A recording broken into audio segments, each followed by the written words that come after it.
started. And the first question will come from the AJC's Sarah Spencer. Hey, John, what's up? Sarah, what's going on? I'm good. Awesome. So over these last, I guess, this 9-month layoff, I've asked you a few times what this team could use, and you've said a few times you needed maybe a few veterans to kind of show some young guys the way.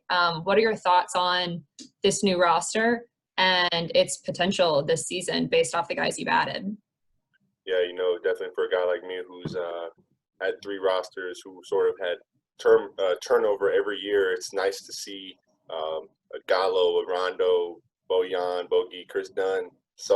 Got Solo, have Tony Snell. Glad to see a lot of those guys, Clint as well. Glad to see all those guys in the locker room, and it gives us a much needed veteran presence, and I'm all for it. All right, next question from Chris Kirschner with The Athletic. Hey, John. Chris. I wanted to know, so since March, you guys have been talking about making the playoffs and the next steps needed to reach that goal. Over the past few weeks with free agency and the draft, do you feel like this roster is capable to reach that goal ultimately at the end of the season?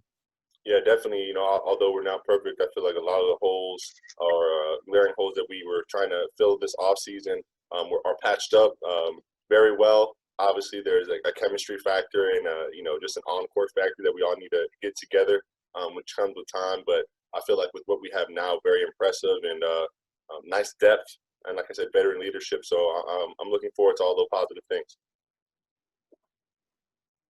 Okay, our next question will come from Zach Klein of WSB. Hey, man, I know you've wanted to get this deal done for a while, you and your team. Travis said, conversations are happening. How much of that is on the forefront of your mind, and how much you communicating with the team, like, let's just get this done, move on, and, I want to be here forever? Yeah, Z, what's going on, man? No, yeah, definitely. Every time I come into the gym, that's definitely the first thing on my mind. And obviously, my agents, and the Hawks are working, every day to try to get to a deal, an agreement. So I'm trying to stay optimistic, trying to, like I said, stay positive and develop, bonds with my new teammates. And that's all I can really do until this gets sorted out. Next question from the AJC's Steve Hummer. Yeah, John, I don't know if you've had any firsthand experience of Rajon's, I guess, legendary intelligence on the court. Do you have any anecdotes about running into that, and how much are you looking forward to having that on your side? Yeah, not too much in terms of competing against him, but obviously being around him in the facility and whatnot, and just watching him, in his heyday in Boston, what he just did in LA. Just trying to absorb that, and like I said, just being around him is going to help a lot. And I'm just excited to play with a guy like that. I know he's very unselfish in the way he plays, so it's going to help our team a lot. Next question from the AP, Charles Odom.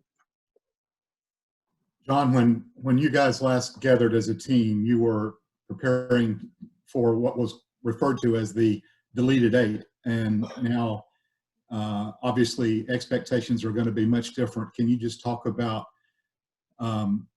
maybe what maturity is going to be required for you guys to handle what's going to be a much different set of expectations this season?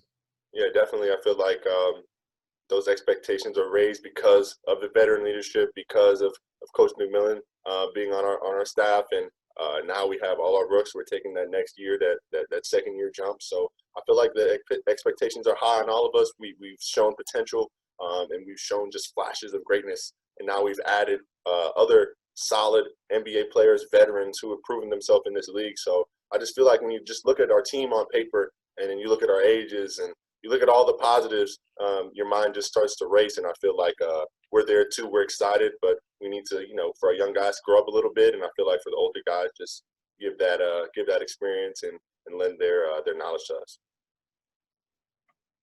We'll go back to Sarah Spencer.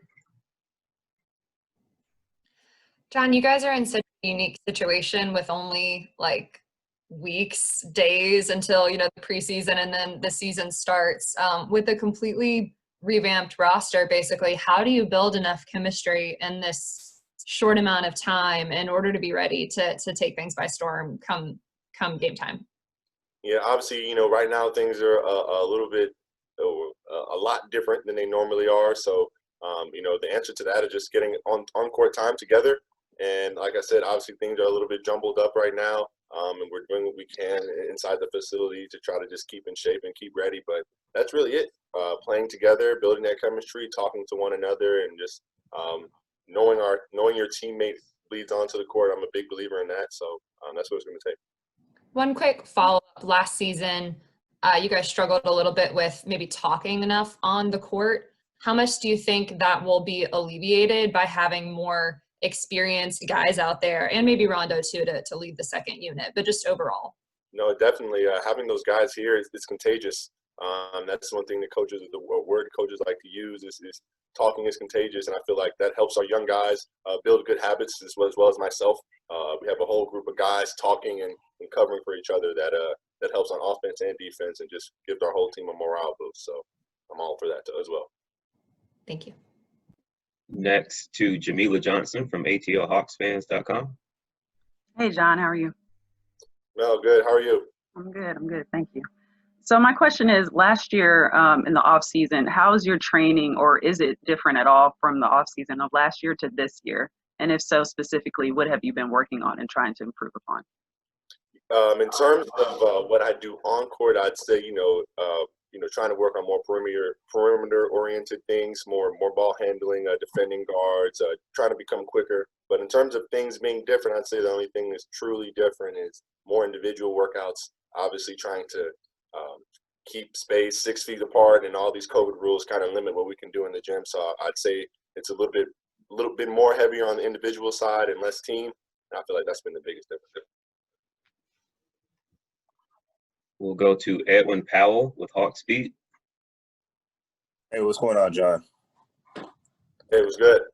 Hey, just wanted to see, what was your kind of reaction during this whole free agency process as the names kept coming in? I think Travis ended up with about 4 or 5 new guys. Was there one guy where you were like, oh, okay, just want to know what your kind of reaction was during the free agency process? Not saying that I was any more surprised than anyone else, but I wasn't expecting Rajon to leave the Lakers just after coming off a championship and all that stuff. I usually thought that was a sign and seal, but that was the one I was surprised about and extremely happy about. Obviously, I felt like we needed another ball handler, needed another leader, needed someone with extreme experience and someone who's just been there, and he's got all those things. So if anyone, I was super excited to get Doan in the building. Back to Chris Kirschner. With 3 weeks away from the contract deadline, December 21st, ultimately, how optimistic are you that a deal will get done before that day? I'm as optimistic as I can be. I could try to come into the facility, put my best foot forward every single day, work out with my guys. And, for me, it's just trying to go home, and think about positive things. I try to dwell on if it's not or if it is. Just wait for it to happen, because I know ultimately I have no control over it. What I've done is done, and I have to let the conversations be had and wait my turn. So it's just a lot of waiting, and that's probably been the worst part. I did have a follow-up. So you said it on multiple occasions how you feel like you're a max player who's deserving of that kind of contract. Do you still feel that way as of today? Or have you budged at all? Would you be comfortable if a max contract offer wasn't presented your way? I guess that's with all within the negotiation, right? But definitely, I feel like I put my best foot forward for this organization, and I feel like that's definitely within the conversation. To say if I budged or not, I'm not really too sure. But I just feel like with our relationship and my relationship with the organization, I feel like we have nothing but positive things, or nothing but positive area to grow with. So I'm just leaning on that, and like I said, just hoping we can come to an agreement before the season starts. Back to Zach Klein. Hey, John, to kind of follow up what Sarah was talking about earlier about the camaraderie of the team, do you think maybe a blessing with all these COVID rules is the fact that the guys after games can't go out and kind of go their separate ways? Are you guys are in this self-contained bubble at these hotels and kind of forced to hang out with one another and kind of learn and hang out with different guys who normally maybe not at home and on the road? Yeah, with everything, I always, I'm an even guy, right? So I always look at the positives and the negatives. Some guys' routine is going out and having a nice night out, and that's how they unwind and relax. So, some guys could take a negative effect to it. Other guys like me who don't mind staying inside and playing Xbox and going to the gym and coming back. I don't think it will affect. But like I said, for each person, it's different. So it's going to be interesting to see, how guys react to the new rules, as you were saying. So I think this team will be good, though. Okay, next question from Dwayne Rankin from Arizona.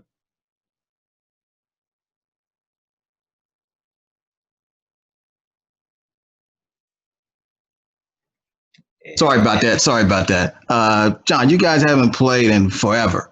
So is there any benefit in that at all? And then what's the drawbacks to that? And how eager are you personally to finally play when you've seen the bubble, haven't played since March? I mean, how eager are you to get back on the floor? I'm always eager. I love the game. I love competing. I love competing with my teammates. But as I said earlier, good and bad to good. Obviously, more rest on our body, more time to work on our game, more time to evaluate, watch film, and get better on the other side. We haven't played in who knows how long at this point, and we are rusty. And I feel like it's going to take some sort of adjustment for us to get back to regular status. But I feel like that's with every year and every restart. This year, obviously, different rules, so we'll adjust. Thanks, sir. Back to Steve Hummer. Yes, kind of following up on that question, John, how did you react to being excluded from the restart of basketball, and how did you spend the time? Did you watch much basketball? And really, just how did you kill the time? Oh yeah, I definitely watched most of all the games. Like I said before, I love the game. I can sit there and watch the games all day. I feel like I'm studying guys and watching film. So that's nothing for me. But obviously, hurt to not be there, but giving me that much motivation when I wake up every morning and go get my workout in. I'm coming back, knowing that I'm watching the guys, so I'm going to be competing against. So sort of a mental game I put with myself, just try to keep my edge. Thanks. Next question from Ben Steiner. Hey, John, last year you shot 40% from three, something we probably don't get enough credit for. How do you assess yourself as a three-point shooter, and where are you at in terms of maybe more volume? I mean, you shot about 4 threes a game last year. Is that something you and coach have talked about, maybe becoming even a higher volume shooter? Yes and no, right? So it's all about the confidence, right? Shot selection. I feel like those two things are pretty well standing. And now it's all about getting more reps, getting those sort of close range contested threes, or just being able to shoot whatever shot I want with confidence. And I feel like that's the next step. Percentages and whatnot are great. They look nice, but at the end of the day, can you rely on me to make a real shot in game is the question. So I feel like confidence and shot selection are the two biggest things. And if I can keep those going, I shouldn't have a problem around that line because I feel like my touch is good enough. Back to Sarah Spencer. John, how do you feel like you and Gallo will fit together, and what can you guys do to maximize that fit? I mean, you might play together, you might not, but what can you guys do to maximize that? Yeah, I feel like the biggest thing we can do to maximize it, if anything, is understand each other's games when we do get on the court. I feel like, as we all know, Gallo's an extremely skilled guy, very tall, ability to shoot the ball. I feel like he's just a smart player. And I feel like our chemistries work well together. Great ball handler, great roller out of the pick and roll, as well as I'm a roller. And so I feel like it creates a lot of dynamics. Like I said, on the court, having a guy like Trey or Rondo being able to create and set up with both myself and Gallo, I feel like is going to be dangerous. So I'm excited to work with him, and he's a great leader as well. Thank you. Back to Charles Odom with the AP. Kind of following up on that, I can only imagine how much time Lloyd Pierce has spent looking at this new roster and coming up with different combinations. And I wonder if you do the same, and you wonder about how you guys might might work everybody in. There's so much depth, so many combinations. Yeah, that's something that, I feel like is going to be a natural question. I feel like we're all interested to see how we're going to mesh together. And like I said, I feel like that takes time, especially with the depth of guys that we have now. But it also creates a competitive edge, and I feel like it gives guys that mindset that every possession counts, and that if I do mess up, I do whatever, there's another guy on the bench that could potentially take my spot. So I feel like that all feeds the competitive nature, and is going to help us in the long run. Back to Chris Kirschner. I know you wanted to work on ball handling and playmaking ability this offseason. Where do you feel like you are right now? Would you feel comfortable, say, you grab a rebound on the defensive side of the court? Are you able to now go coast to coast, or is that something that's still a work in progress? I feel like, not saying I haven't done it or haven't worked on it, but I feel like just the dynamic of our team isn't really built for me to do so, especially now with Chris Dunn, with Trey, with Kevin Huerter, Gallo now. A lot of guys who can do that for me. Obviously, we know that my better ability is to rim run and be off the ball, but I definitely feel like that's going to be in the game, me catching a rebound or running into a pick and roll or trying to attack, maybe taking a top of the key three are all within the range of things that I'm doing. But our team dynamic is just so versatile that I feel like all those options could be seen at any time. Sarah? You touched on this a little bit earlier, John, but how much can it, I guess there's positives and negatives from adding so many, talented veterans who are going to get a lot of playing time, because you've still got some young guys who want to keep developing. How much will it help you guys that, those young guys are going to have to compete for minutes, or maybe the minutes that they do get will be more meaningful, but, you also want to make sure those guys keep developing? No, for sure. Like I said before, I touched on a little bit. I think it's going to help a lot. Not only are those older guys going to compete, but they're going to lend knowledge, and they're going to try to hopefully, right, build up our young guys. And I feel like that's the whole point and goal of having those guys here, is for their experience on court and their experience off the court, that we can grow and absorb. So at the end of the day, I feel like, the young guys are always going to be given opportunities, right? But at the end of the day, whoever's fulfilling their duties on the court is going to play. And like I said, I feel like that just fulfills more of that competitive nature that we want to build here. So I'm all for it. Is that just the nature of the team getting better? The roster getting better and wanting to win now? No, exactly. In the older days in the NBA, guys were 4-year guys, and even still, those 4-year guys would come in and they wouldn't play for 2 or 3 years.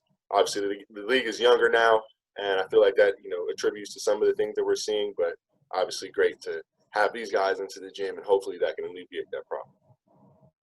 Thank you. Raphael Haynes. Sean, what's going on? How you doing, man? I hope the family is well. Thank you, sir. Rob, good to see you again, as always. Yes, sir. So, you told me in the off season that you wanted to make the All-Star this year. That was a goal. You wanted you and Trey to make the All-Star. Sure. It was a handful of guys. You was part of a handful of guys that averaged 21 and 10. What do you think it would take this year to get to that point? Winning cures all, and I feel like that's really it. I feel like with how we play, what Trey and I are able to do, people like to watch us. I feel like our basketball is explosive, it's fun. So if we can win games, I feel like it gives us all aspects that people want to see in All-Stars, a show and a spectacle, but also that leadership and that ability to close out and win games. And now with the roster that we have, I definitely feel like it's really attainable. So it's on us now. So and also you've had Trey, and you and Trey have that chemistry as far as alley-oops and knowing where you are. But now you add Rondo. Have you thought about having the effect of having 2 players, if not 3, with Dunn, to throw you that lob and just to have that chemistry with your point guards, all of them? Of course, man. You always dream of having a guy like Rondo, because Rondo is a true, in my opinion, pass-first guy. Obviously, a true leader, a true cerebral floor general. But his game is really centered around, like I said, setting his teammates up, finding the hot guy, finding the open guy, and You know, Trey is great and amazing, but there's always a place for a guy like Rondo to come in and set the table and allow Trey to get off the ball, give him a break, and it just alleviates our team and gives us less stress, so we can go out there and play and don't have to worry too much about things. So I'm super excited to have him on board. I can't stress that enough. And our final question will come from Sarah Spencer. John, you guys are obviously, looking at the roster, you guys are obviously going to score. Do you think this team did enough to get better defensively? You know, whether that's returning guys getting sharper or, you know, adding Chris Dunn or whatever. How important is that? And did you guys do enough to improve enough defensively? No, definitely. You know, I feel like with the reputation that we've built, you know, people don't give us too much credit for what we have on our roster right now in Cam Reddish and DeAndre Hunter, who are two young, great wing defenders, in my opinion.